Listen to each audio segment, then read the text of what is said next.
Hey guys, what's up? MadSeason here, back with another video for you. In patch 7.2, a big addition for all of you pet battlers out there are the pet battle dungeons.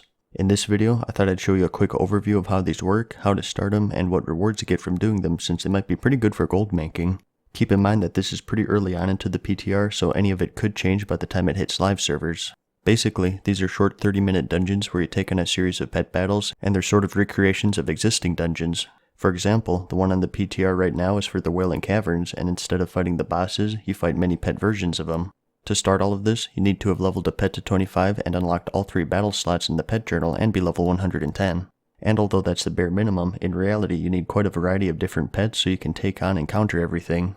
Once you meet the requirements, head to the pet shop at coordinates 5939 in the Broken Isles Dalaran and speak to Leo the Lioness if you're Alliance or Sarah if you're Horde.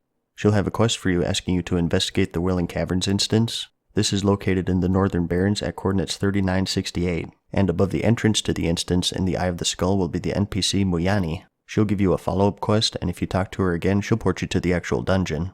Just walking into the dungeon won't work, you gotta talk to this NPC. This is because it's a special scenario of the Wailing Caverns with no bosses.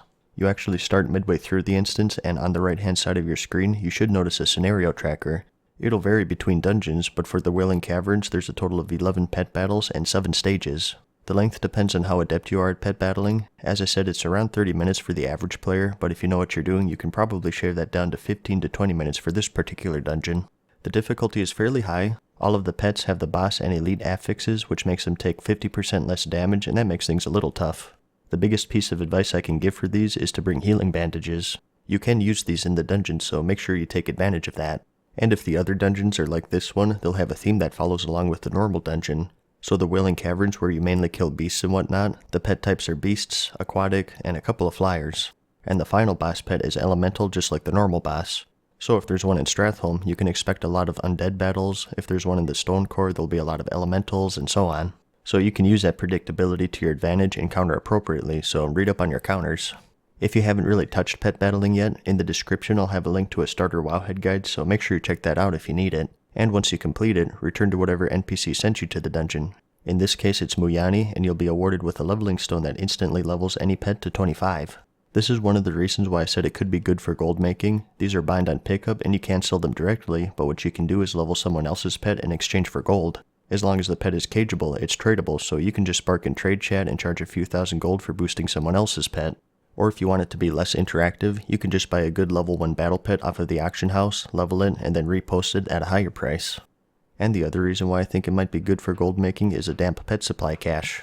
Following the completion of this dungeon, you'll get a weekly follow-up quest to run it again, but at a much greater challenge. You're not allowed to heal all throughout the whole dungeon. And if you're successful, you'll be awarded with this cache that contains charms which you use to buy pets, bandages, and even rare pets. To get this follow-up, there is a requirement. This didn't show up for me until I got the Pro Pet Group achievement for leveling 15 pets to 25. But in reality, you're going to need way more than just 15 pets if you plan on making it through 11 fights without healing. It's quite the task, but that difficulty will be something that makes it lucrative, I think. And if it does turn out to be worth it, I may delve into making guides for these dungeons, which would make them easier, hopefully.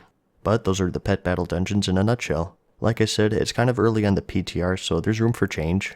But I think it's pretty good so far. Pet battling has been integrated with world quests and whatnot, but it's always lacked something really big like this. I think if they get a nice smorgasbord of dungeons to keep things different, it'll be well received by most pet battlers out there. Or gold makers for that matter.